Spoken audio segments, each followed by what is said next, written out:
Shock Piece: The Search for Freedom. A novel by C. Nguyen. Chapter 39. High School and Sausage Rolls. 1979. Half a year had gone by, and so many changes had happened. Trin looked at herself in the mirror and did not like it at all. Her school uniforms were all wrong. Her white shirt and burgundy skirt were homemade. Her brown shoes were not the same as the other girls. They were of a different shade and style, cheap synthetic shoes that her mother bought at the local store on a 50% discount. Mother also managed to get some white cotton and burgundy polyester fabrics at the material shop after a short debate on how much it cost to buy Trin and Luke uniforms for their high school.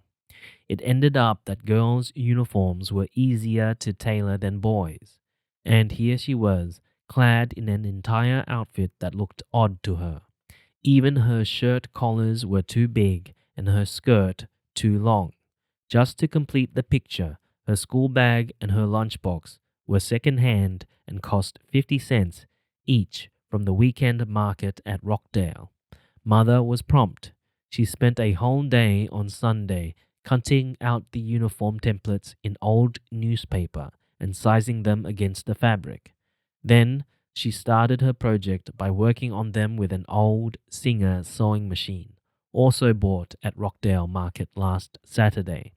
She cried out with joy seeing the famous brand that she used to have back home, and obviously she could not resist buying it.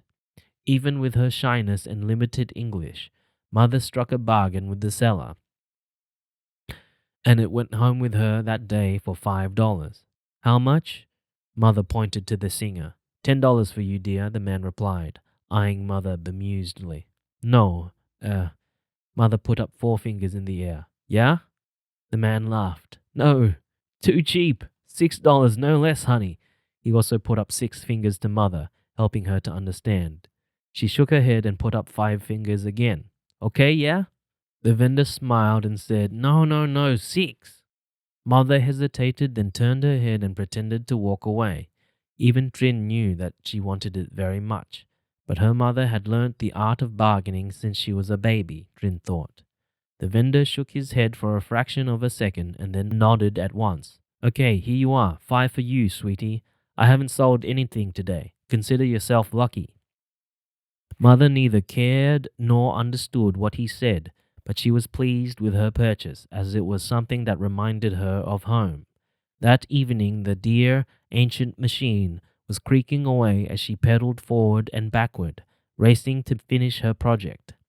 It was late at night, after the last buttonholes were done by hand on both items, when Mother triumphantly gave them to Trin, beaming happily at her results. The girl was sitting nearby, waiting patiently at her mother's side for hours, eager to try on her new uniform. Her excitement depleted quickly like a deflating balloon as soon as she looked in the mirror, saddened by her oddity. She pleaded with her mother. Can you please make the collars smaller and the length of the skirt shorter for me, please? Why?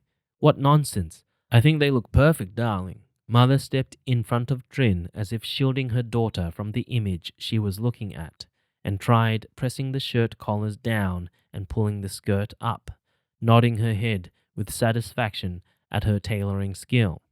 Then, looking up to observe her daughter's pouting lips and unhappy face, she coaxed gently. Just wear them tomorrow as they are for the time being, Trin. It's not easy to alter them at this stage, and it's late already. You need to wear them, and I'll redo the whole thing after a week of school, darling. Give me time, and I'll do it, I promise, Mother assured. Trin nodded her head and told herself to be pleased. She must see that her mother had made the greatest effort for her to blend in at the new school. Examining the skillful buttonholes, each beautifully embroidered by her mother's hands, Trin sighed softly.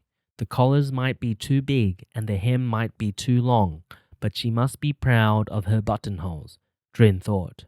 No one at school had their shirts' buttonholes embroidered by hand for sure. Last week, on their first day, Luke and Trin went to school in their casual clothes, outdated and old, but neat and clean.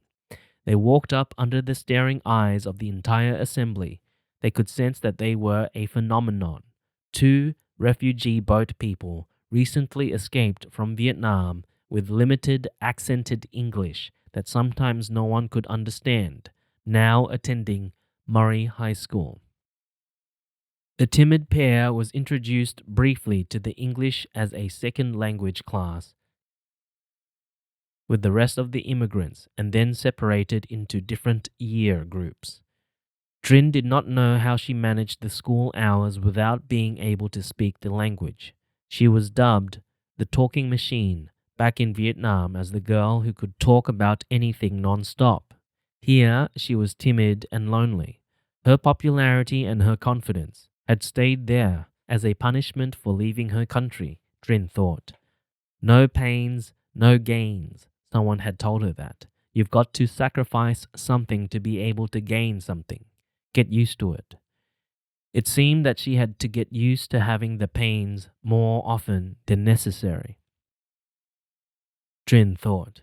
She missed her school, her classroom, her friends, the tamarind and the jacaranda trees in the schoolyard, the teasing from the boys back home whenever Trin appeared late to class with her odd-looking uniform patched with many squares of hi-fi speakers and TVs on the hem, as rags were nicknamed then, never caused embarrassment to her. She was confident enough to shrug her shoulders and walk with her head high in front of them. She was a top student and a daughter of an ex-government official there. Although her status no longer existed in the communist world, Trin was proud of herself, wearing rags to school or else. However, it was different here. Here she was a refugee, and her idiosyncrasies were her embarrassment. Hi, a girl in her geography class would say to Trin, trying to be friendly. She pointed to her chest. Rebecca. Hello, Trin said in return and doing the same as Rebecca. Trin. Then they both fell into an uncomfortable silence, not knowing what else to say. Trin often sat in her classroom, her mind wandering out of the windows and thinking about her school or any other things, but not the subject at hand, as she could not understand a word from the teacher. They were all mumbo-jumbo to her. The girl sitting next to her was very helpful. She would point to Trin the particular chapter in the book they were studying. Trin would go home every afternoon and look into her dictionary for almost every word in an attempt to decipher her textbook. It was confusing, patching the meanings together as each word had more than one interpretation. She often ended up crying in frustration trying to understand it all. In her high school years, sometimes Trin wished she could afford to have a sausage roll for lunch more often. That wish stayed with her until now, as there was not many occasions then she was granted freely. They had little money, and their lunchbox contained normally homemade sandwiches. How peculiar that was.